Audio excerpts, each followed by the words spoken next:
आपकी बात में आपका स्वागत है। आपकी बात में आज हम बात करने वाले हैं केंद्रीय उड्डयन और इस्पात मंत्री श्रीमती ज्योतिरादित्य सिंधिया की, जिन्होंने हाल ही में अपने संसदीय क्षेत्र का दौरा किया है और एक ओवरब्रिज का भूमि पूजन भी किया है।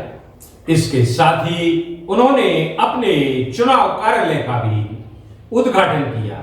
इस मौके पर उन्होंने उपस्थित नेता और कार्यकर्ताओं को संबोधित करते हुए क्या कहा, आइए हम आपको दिखाते हैं।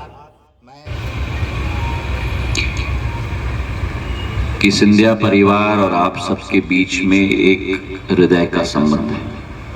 अभी जो सोनू जी ने भी कहा, हम एक दूसरे के लिए मर मिटने के लिए तैयार होते हैं।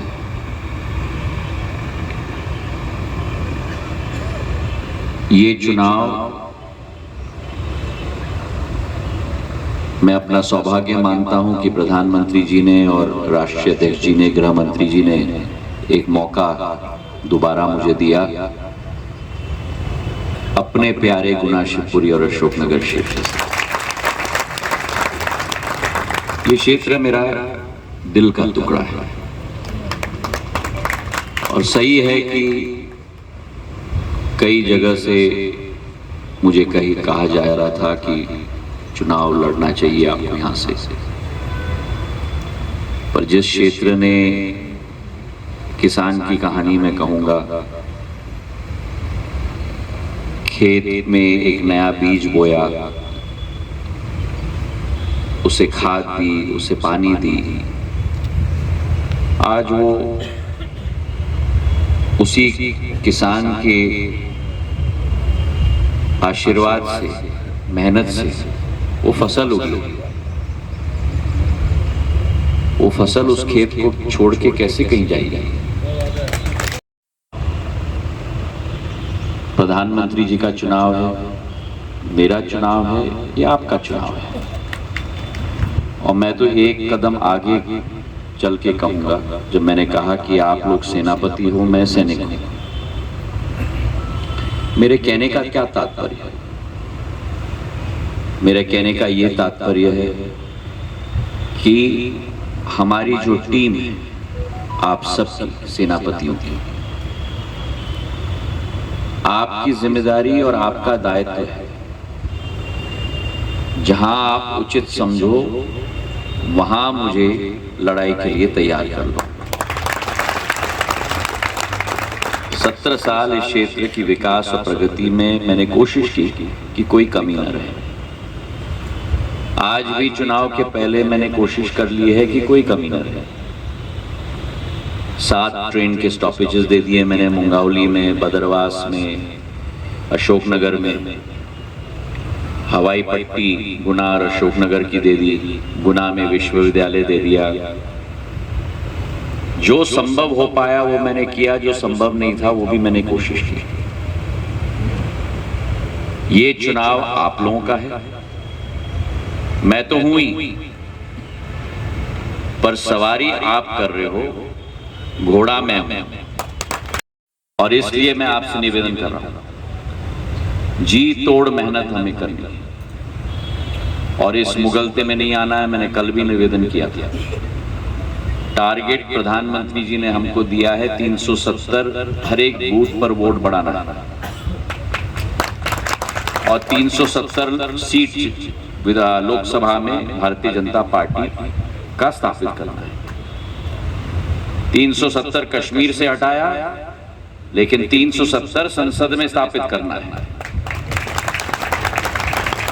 वो हमारा लक्ष्य है। तो हम अपने पोलिंग बूथ से शुरुआत करेंगे।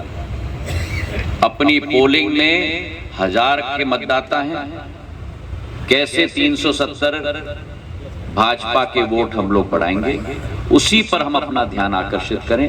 अगर वो मुकाम हासिल कर दोगे आप, तो आपकी शक्ति केंद्र में वो रिकॉर्ड बन जाएगा, आपके मंडल में वो रिकॉर्ड बन जाएगा और आपके विधानसभा में वो रिकॉर्ड बन जाएगा। जो टारगेट सेट करना था वो प्रधानमंत्री ने ऊपर से कर दी। अब यहां ऊपर से हम टारगेट सेट ना करें, नीचे से हम अपना टारगेट सेट करें। अगर नीचे से हम अपना टारगेट सेट करेंगे तो जमीन से अगर बुआई अच्छी हो जाएगी तो इमारत अच्छी बन जाएगी, और अगर हम इमारत की बात करेंगे और जमीन में नींव ठीक नहीं होगी तो ये इमारत लंबा नहीं चलने वाला। इसलिए मेरा आप सबसे निवेदन है कि आज से ही चुनाव में लग जाएं। 3 बजे तो घोषणा होने वाली है, वो तो औपचारिक, हम तो पिछले 15-20 दिन से लगे। आज से ही हम लोग लग जाएं, सभी समाजों को इकट्ठा करते हैं, एक एक लाभार्थी के साथ आप लोग संपर्क करें। एक एक पोलिंग पर शायद कोई व्यक्ति बचा हो जो भारतीय जनता पार्टी का लाभार्थी ना हो।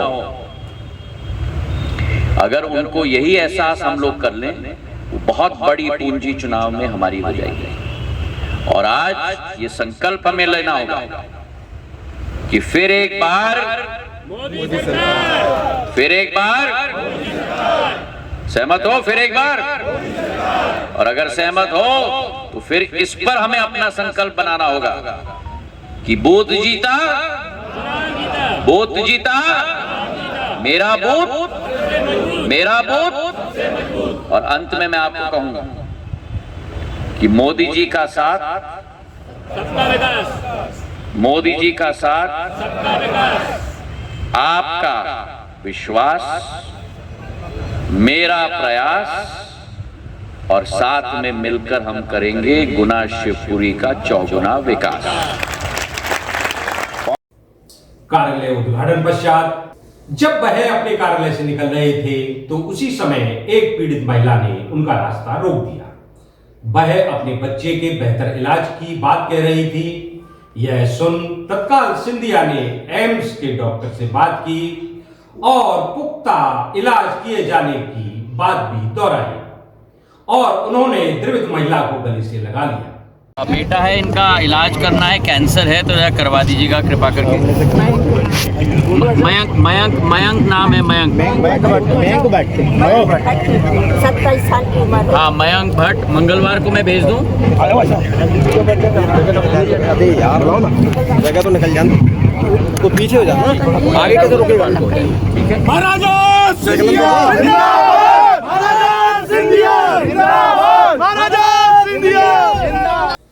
यह सही है कि भाजपा का लक्ष्य बड़ा है और 400 का लक्ष्य उन्हें पार करना है, जिसके लिए भाजपा ने कमर कस रखी है, समूचे देश में कमर कस रखी है।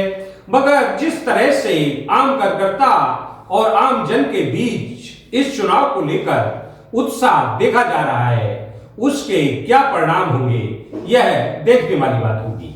तो साथियों, आपने देखा, यह थी हमारी आपकी बात। आपकी ही बात में फिर हम किसी नए विषय और नई शख्सियत के साथ आपके साथ होंगे। तब तक के लिए बीएस भुल्ले का नमस्कार। की बात बीएस भुल्ले के साथ आपकी बात कहने संपर्क करें।